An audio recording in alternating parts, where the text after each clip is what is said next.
Yes, good morning dear friends. अपन लोग macro economics ये वाला पार्ट देख रहे थे।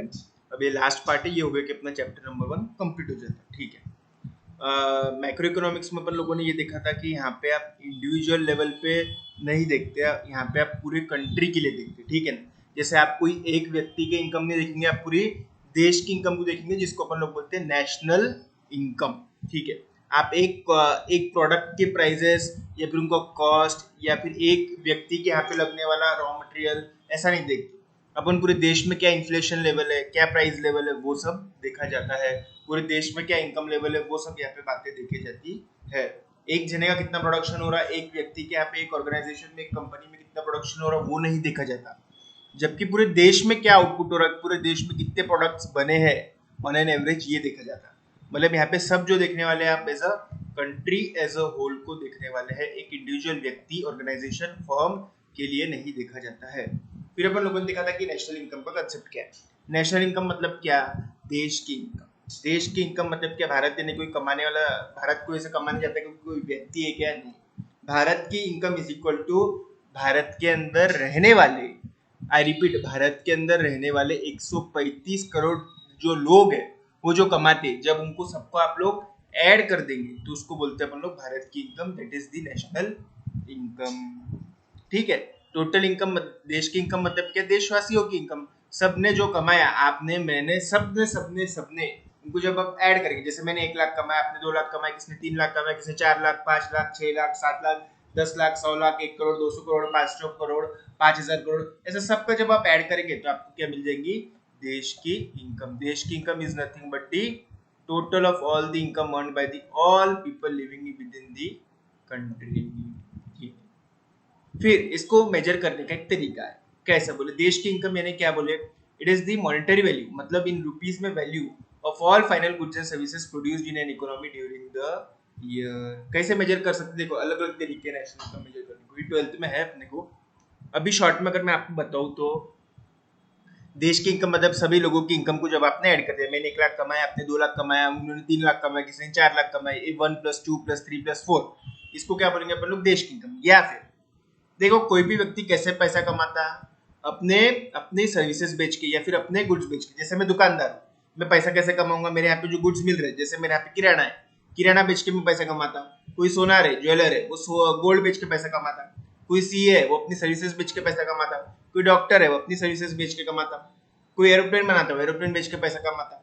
ठीक है क्या? कोई बर्तन बनाता हो, बर्तन बेच के पैसा कमाता। कोई मोबाइल बनाता है, वॉलेट बनाता है, बॉटल बनाता है, स्टेपलर बनाता है, पेन बनाता है, अलग अलग चीजें लोग बेचते और पैसा कमाते। तो इन्होंने क्या करे हुआ है कि जो भी चीजें बनी हुई है अपने देश के अंदर, जैसे मोबाइल बना, फिर उसके बाद में क्या बना, आपको वॉलेट बना, फिर उसके बाद में गेहूं बना, फिर उसके बाद में चावल बना, फिर उसके बाद में प्लेन बना, फिर XYZ, ऐसे ऐसे ऐसी ऐसी ऐसी बहुत सारी चीजें बनी हुई है। ये सब चीजों का जब आप MRP ऐड कर देंगे तो भी आपको नेशनल इनकम बनने वाली है। समझ में आ रहा क्या? कि देखो, हर व्यक्ति पैसे कैसे कमाता है। मैंने क्या बोला? नेशनल इनकम मतलब हर एक की कमाई को आप लोग ऐड करिए। कमाई करने का साधन क्या है? गुड्स बेच के, गेहूं, जवारी, बाजरी, किराना, मोबाइल, टेलीफोन, AC, इलेक्ट्रॉनिक्स, अनेक अनेक चीजें बेच के, वो सब चीजों के सेलिंग प्राइस पे ऐड कर देंगे तो भी आप लोगों को क्या मिल जाएगा? National income. एक तो ऐसा खाओ या फिर ऐसा कमाओ, ऐसा खाओ। देखो, कमाई को ऐड करो या फिर कमाई कैसे आती? गुड्स और सर्विसेज को बेच के, गुड्स एंड सर्विसेज की वैल्यू को ऐड करो, फाइनल गुड्स एंड सर्विसेज की वैल्यू को ऐड करो। जैसे देखो, अब दो बातें रहती। अब जब आप ब्रेड लेते, ब्रेड कैसे बनती? रवा और मैदा से लेती। रवा, मैदा, गेहूं, ये सब चीजों से बनती। तो ब्रेड जब आप काउंट करते हो, उसको लगने वाला रवा, मैदा आपको काउंट करना नहीं है, क्योंकि जब एक ब्रेड ले रहे हैं आप 25 रुपए में, उसका मतलब क्या है? उसका पूरा उसकी कॉस्ट उसमें इंक्लूडेड है। तो सिंपल टर्म्स में अगर मैं आपको बताऊं तो आप लोगों को सारे गुड्स एंड सर्विसेज जो देश में बनते हैं उनकी सेलिंग प्राइस को ऐड करना है। ठीक है, एक बार शांति से डेफिनेशन पढ़ो, फिर आगे बढ़ो, यहाँ से लेके यहाँ तक।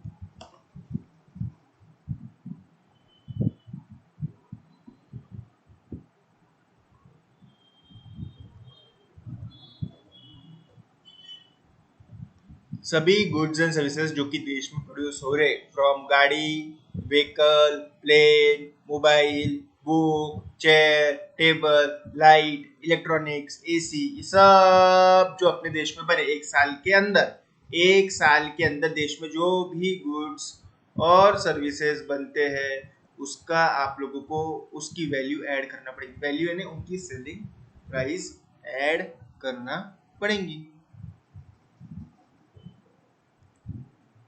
मॉनेटरी वैल्यू मतलब उनकी सेलिंग प्राइस। तो किस नेशनल इनकम मतलब एक साल के अंदर देश के अंदर बनने वाले सारे गुड्स एंड सर्विसेज की वैल्यू को ऐड करना है। ठीक है, एक साल के अंदर देश के अंदर बनने वाले सारे गुड्स एंड सर्विसेज की वैल्यू को आपको ऐड करना है। Definition of national income committee.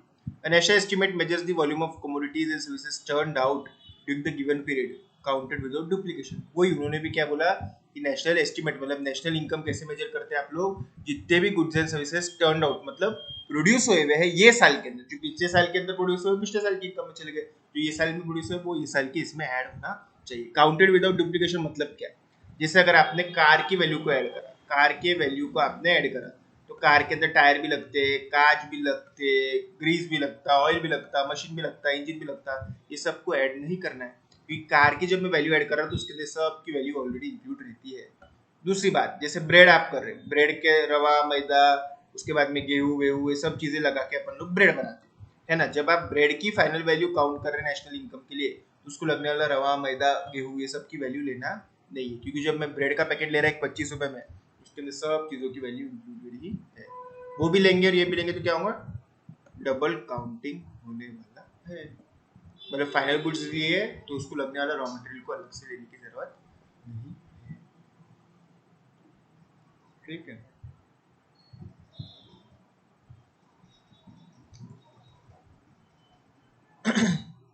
Definition of national income committee मैंने बताया आप लोगों को। आगे सेविंग, सेविंग मतलब क्या, टोटल इनकम जो है, जैसे आपने इतना सारा टोटल इनकम कमाया, ठीक है, इसमें से इतना पार्ट आपने खर्च कर दिया,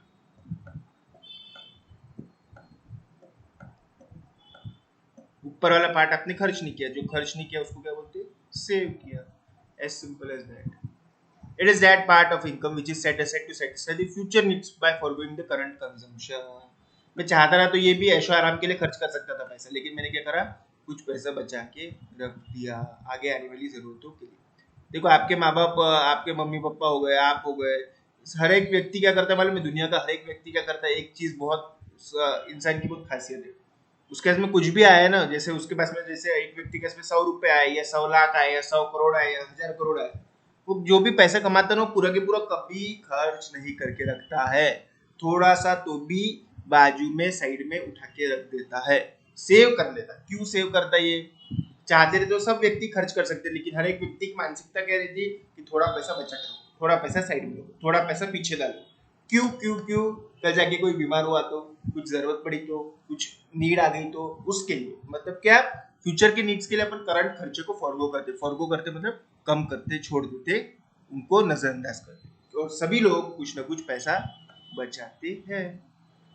in other word, saving is that part of income which is not spent currently on consumption. जैसे मैंने बताया आपको, ये टोटल इनकम था आप लोगों का, ये डब्बा इन्हें टोटल इनकम है, इसमें से इतना वाला पार्ट आपने खर्च कर दिया, जो खर्च नहीं करा वो क्या कर दिया, सेव कर दिया, उसको क्या बोलते हैं अपन लोग, सेविंग। ठीक है, इन्वेस्टमेंट, इन्वेस्टमेंट मतलब क्या, अब जो मैंने सेव किया था ना पैसा, इसको मैंने क्या करा, इसका मैंने शेयर्स खरीद लिए आधे पैसे के, और आधे पैसे का मैंने इसका क्या खरीदा मालूम, गोल्ड कॉइन्स खरीदे। ये क्यों खरीदे मैंने शेयर और गोल्ड कॉइन्स, ताकि आगे जाके मुझे इसके फायदा हो, गोल्ड का भाव बढ़ गया तो फायदा हो जाएगा, शेयर के भाव बढ़ गए तो फायदा हो जाएगा। मतलब क्या होता है, व्यक्ति जो सेव करता वो कहीं ना कहीं पैसा फिर उसको इन्वेस्ट भी करता है। इन्वेस्ट अलग अलग, प्रॉपर्टी लो, बिल्डिंग लो, शेयर्स लो, डिबेंचर्स लो, गोल्ड लो, बॉन्ड लो, अलग अलग खेत लो, अलग अलग जगह आप इन्वेस्ट कर सकते हैं। बैंक में एफडी बना दो, वो भी एक बहुत फेमस, बहुत ही मतलब चलने वाली चीज है, बहुत ज्यादा फेमस है, बहुत ज्यादा पॉपुलर है कि लोग अपने सेविंग्स बैंक में एफडी करके रख देते हैं। बैंक के पास में पैसा आता, फिर बैंक वाले उससे लोगों को लोन देते। मेरे पास में पैसा ज्यादा है, मैं सेव कर लिया, ठीक है, मैं सेव कहाँ करता, फिर बैंक के अंदर एफडी बना लेता, फिक्स डिपॉजिट। फिर बैंक वाले पैसे को क्या करते हैं और किसी दूसरे व्यक्ति को लोन के रूप में देते जिसको जरूरत है। It refers to creation of capital assets through mobilisation of saving, example machinery equipment, ठीक है। मतलब अपने जो सेविंग है उससे अपन लोग शेयर खरीदते, गोल्ड खरीदते, एफडी में डालते, मशीनरी लेते, इक्विपमेंट लेते, बिल्डिंग लेते, फर्नीचर लेते, अलग अलग जगह पे पैसा डालते हैं, उससे कैपिटल क्रिएट होता। कैसे होता है कैपिटल क्रिएट बताओ तो? जैसे आपने पैसा सेव किया, वो पैसे से आपने एफडी बनाई बैंक, अब वो बैंक के अंदर जो एफडी बनी है, बैंक के पास में पैसा आ गया, बैंक के पास में पैसा आइडल रहेगा क्या? नहीं, बिना कुछ काम का पड़ा रहेगा कि नहीं? बैंक वाले उस पैसे से किसी और व्यक्ति को लोन देते हैं, उसकी जरूरतें पूरी होती है। मतलब क्या हो गया? एक का पैसा दूसरे किसी के काम में आ रहा है, इसको बोलते हैं capital creation, mobilisation. Mobilisation of saving मतलब एक का पैसा दूसरे के काम में आने को क्या बोलते हैं? मोबिलाइजेशन। मोबाइल ये वर्ड समझता है कि आपको मोबाइल लेने जो कहीं भी चलता है, वैसे मोबिलाइजेशन ऑफ सेविंग मतलब एक व्यक्ति का सेविंग है, वो बैंक में जा रहा, फिर बैंक किसी दूसरे व्यक्ति को उसके बदले लोन दे रहा, इसको बोलते हैं मोबिलाइजेशन ऑफ सेविंग। सेविंग है तो बैंकिंग सिस्टम और ये सब इन्वेस्टमेंट वगैरह सब चालू है। लोगों ने अगर ऐसा सोच लिया कि हमको कुछ सेव नहीं करना है, जितना कमा लिया उस दिन का उस दिन पूरा खर्चा कर डालना है, तो सारे इंस्टीट्यूशन बंद हो जाएंगे। ट्रेड साइकिल्स मतलब क्या? जैसे कोरोना के समय आप लोगों को मालूम है बहुत सारे डिप्रेशन आ गया था, मंदी आ गई थी, लोगों की नौकरियां जा रही थी, समझ में आ रहा है ना? ये सब चीजें हो रही थी। हाँ, तो जैसे कोरोना के समय क्या हो गया था, लोगों की नौकरियां जा रही थी, प्रोडक्शन बंद था, लॉकडाउन था, कर्फ्यू था, ये सब क्या होता मालूम है? डिमांड कम हो गई थी, प्रोडक्शन कम हो गया था, नौकरियां नहीं थी, सबको क्या बोलती फेस को मालूम है? डिप्रेशन। डिप्रेशन मतलब मंदी। मंदी यानी लोगों के हाथों में पैसा नहीं है, क्योंकि लॉकडाउन है, दुकानें बंद है, डिमांड नहीं है, प्रोडक्शन नहीं है, नौकरियां नहीं है, सबको बोलते मंदी। नेगेटिव आउटलुक है। इन्फ्लेशन मतलब क्या हो गया? प्राइसेस बढ़ रहे, लोगों के हाथों में पैसा है, डिमांड बढ़ रही, प्रोडक्शन बढ़ रहा, नौकरियां बढ़ते जा रही है।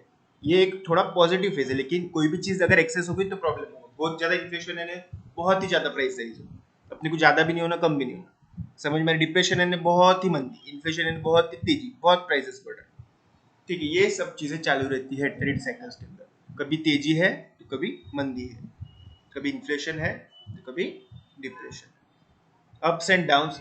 Trade cycles are fluctuations in the business cycle. देखो बिजनेस साइकिल अगर मैं आपको बताऊं तो ऐसी रहती है, इसको बोलते बिजनेस साइकिल। यहाँ पे ना अपवर्ड पॉइंट है, ये डाउनवर्ड पॉइंट है, जहाँ पे प्राइजेस फॉल हो रहे हैं, यहाँ पे प्राइजेस क्या हो रहे हैं? राइज हो रहे हैं, इसको अपवर्ड पॉइंट बोलते हैं। ट्रफ, क्रेस्ट, बिजनेस साइकिल्स को बोला जाता है। ये मतलब तेजी की ओर संकेत कर रहा, ये मंदी की ओर संकेत कर रहा, ठीक है। ये लोएस्ट पॉइंट है, एक बार लोएस्ट आगे फिर और डिमांड बढ़ने लग जाता है और प्राइस राइज होता है। जो ऊपर है वो नीचे आएगा और जो नीचे है वो ऊपर आएगा, समझ में आ रहा है क्या? ये दुनिया की रीत है, ये प्रोडक्ट की रीत है, ये बिजनेस की रीत है, ये मार्केट की रीत है। जो बहुत ज्यादा मार्केट जिसके पास में है अभी, उसका भी मार्केट डाउन हो जाएगा। जैसे एयरटेल, आइडिया, एक समय ऐसा था इनके बिना मोबाइल की दुनिया और ये सब दुनिया ही थी, मतलब एयरटेल आइडिया के बिना लोग सोच ही नहीं सकते थे। लेकिन जियो आया, जैसे जियो आया पटापट पटापट उसने मार्केट कैप्चर कर लिया, आज सबसे बड़ा मार्केट लीडर है, जिसके पास में 40 करोड़ कस्टमर है। और एयरटेल और आइडिया आज बहुत नीचे चले गए हुए हैं। मतलब क्या हो गया? पहले एयरटेल आइडिया लीडर थे, अब वो नीचे आ गए, जियो लीडर हो गया। तो जियो लीडर हो गया, इसका मतलब अब जिंदगी भर जियो ही लीडर रहेगा कि नहीं? कोई दूसरा आ गया तो वो लीडर बन जाएगा। एयरटेल आइडिया एकदम नीचे आ गए ना कि आप खत्म ही होने वाले कि नहीं, वो भी ऊपर जा सकते हैं। कोई भी एक ठहराव नहीं रहता है, कंटिन्यूअस राइज फॉल चलते रहता है। इकोनॉमिक ग्रोथ और इकोनॉमिक डेवलपमेंट दो इंपॉर्टेंट कंसेप्ट है, फटाफट अपन लोग देख लेते हैं। देखो कैसा रहता ग्रोथ और डेवलपमेंट में बेसिकली फर्क क्या है, पहले आप देखो। इकोनॉमिक मतलब of course this are the macro economic concepts. देखो पहले है ना, क्या बताता, देखो मैं पहले हमें ना 1 लाख बिस्किट्स बनाते थे हमारे देश में, हम पहले 1 लाख बिस्किट के पैकेट्स बनाते थे। देश की पॉपुलेशन बढ़ गई, अब हम नए नए फैक्टर डाल रहे हैं, तो अब हम लोग साल के 5 लाख बिस्किट के पैकेट्स बनाने की ताकत रखते, क्षमता रखते, और हम बना भी रहे। मतलब 1 लाख पैकेट से 5 लाख पैकेट हो गए, 1 लाख पैकेट से 5 लाख पैकेट बना रहे हम लोग। पहले 1 लाख बिस्किट के पैकेट बनाते थे, अब हम लोग 5 लाख बिस्किट के पैकेट बना रहे।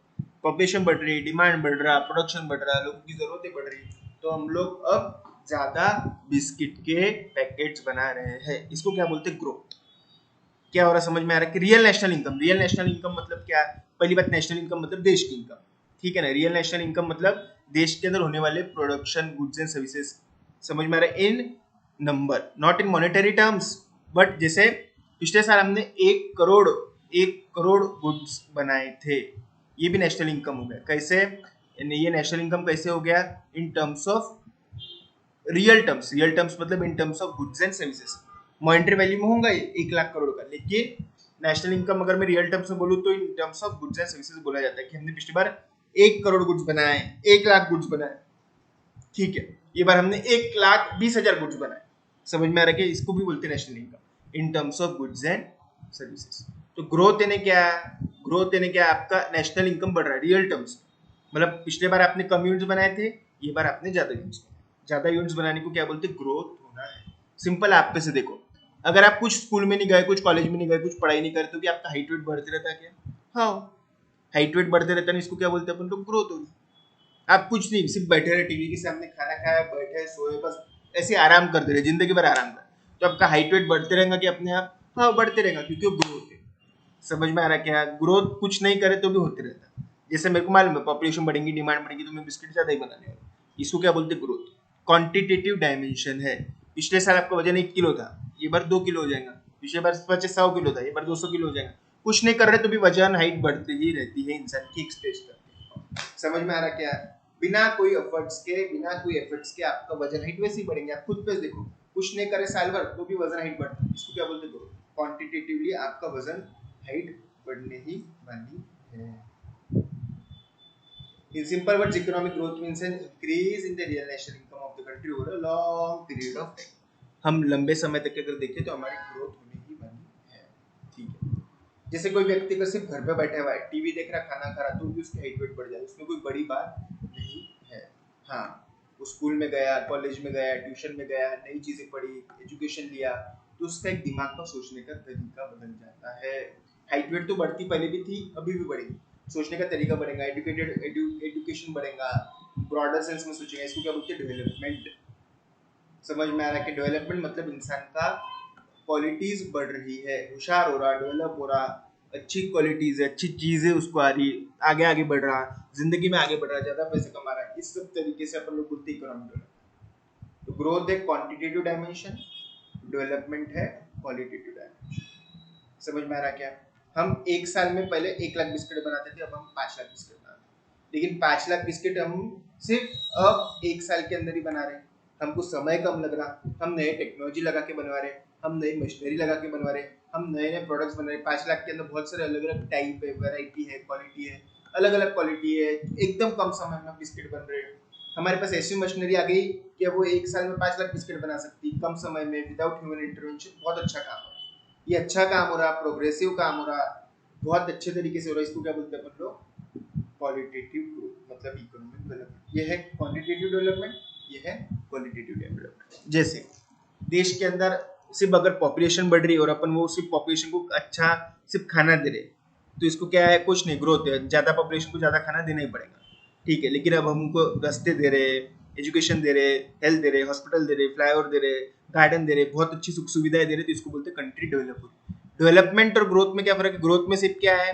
बढ़ते हुए पॉपुलेशन और बढ़ता हुआ राशन है, फूड है, बस ज्यादा लोग हो रहे हैं तो ज्यादा हम उनको खाने को दे रहे, लेकिन रोड दे रहे, फ्लाईओवर दे रहे, एजुकेशन दे रहे, हेल्थ दे रहे, उनको सुख सुविधाएं दे रहे, इसको बोलते हैं इकोनॉमिक डेवलपमेंट। इकोनॉमिक डेवलपमेंट मतलब दी ओवरऑल वेलबींग भी देखा जाता है। इकोनॉमिक डेवलपमेंट में ओवरऑल वेलबींग देखा जाता है। समझ पा रहे हैं आप लोग? इकोनॉमिक डेवलपमेंट में ओवरऑल वेलबींग देखा जाता।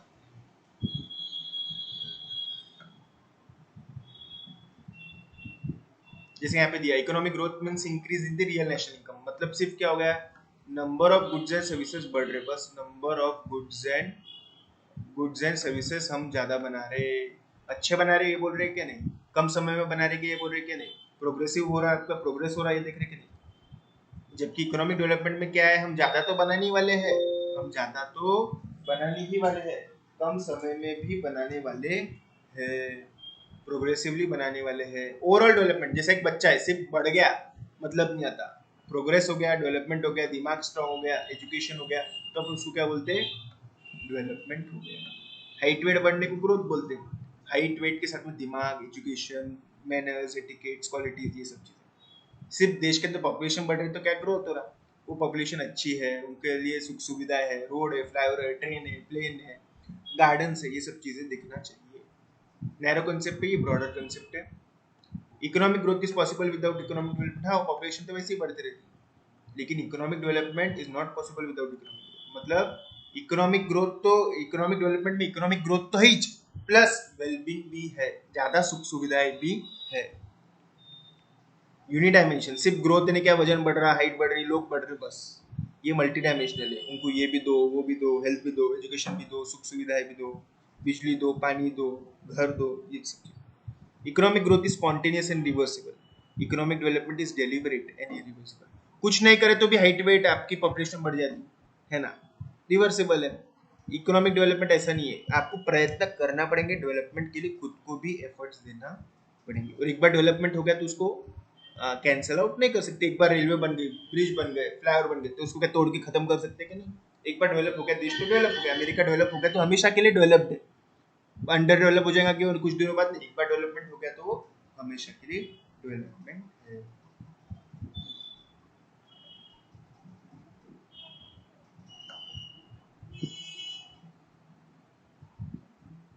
Economic growth is measured in terms of national income and per capita income. National income मतलब हर व्यक्ति कितना कमा रहा और देश कितना कमा रहा। हर व्यक्ति कितना कमा रहा है इसको बोलते हैं पर कैपिटा इनकम। पूरे देश की इनकम को बोलते हैं नेशनल इनकम। इस तरीके से देखा जाए। Economic development is measured in terms of agriculture productivity. Productivity कितनी आ रही हर एक कर पे, कितना आप फसल उगा पा रहे, कितना आप क्वालिटी ऑफ लाइफ लोगों की इंप्रूव कर पा रहे, ये सब डेवलपमेंट में देखा जाता है। ठीक है,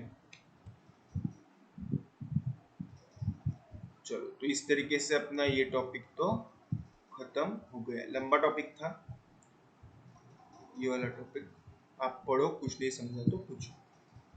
इसके अंदर करेक्ट इनकरेक्ट वगैरह ये सब आप लोग कर सकते हैं आराम से, कुछ भी नहीं है, बहुत ज़्यादा इजी है।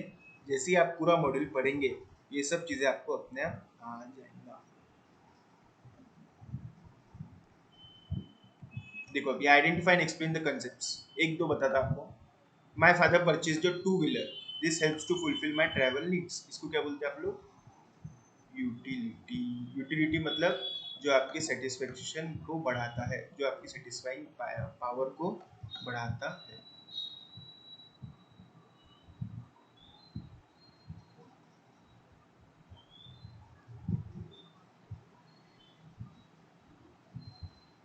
Ram father utilize this provident fund amount to set up losses.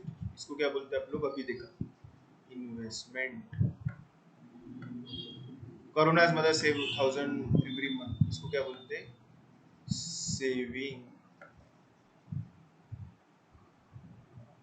Countries production increase by 20%। इसको क्या बोलते हैं अपन लोग? सिर्फ ग्रोथ।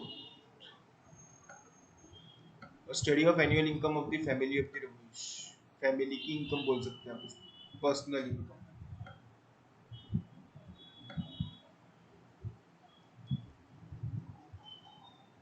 माइक्रो इकोनॉमिक्स का कंसेप्ट देखे अपन ने, इन्वेस्टमेंट, सेविंग वगैरह ये सब दिया है। Value in use, value in exchange भी दिया हुआ है। आर द सेम, नहीं ये सेम नहीं, ये दोनों अलग अलग रहता है। जैसे वाटर का वैल्यू इन यूज बहुत ज्यादा है लेकिन वैल्यू इन एक्सचेंज कम है, दोनों चीजें अलग अलग। All wants can be satisfied, no. क्यों? क्योंकि means are limited, wants are unlimited. Human want changes as per the season preference. Yes, गर्मी में आपको छाता चाहिए क्या? नहीं। बारिश में छाता चाहिए, गर्मी में हैट चाहिए। हर जगह आपकी अलग अलग रिक्वायरमेंट रहती है। तो ये फॉल्स है, ये फॉल्स है, मतलब ये डिसएग्री है, ये डिसएग्री है और ये एग्री। ठीक है, चलो हो गया ये टॉपिक अपना, आगे का।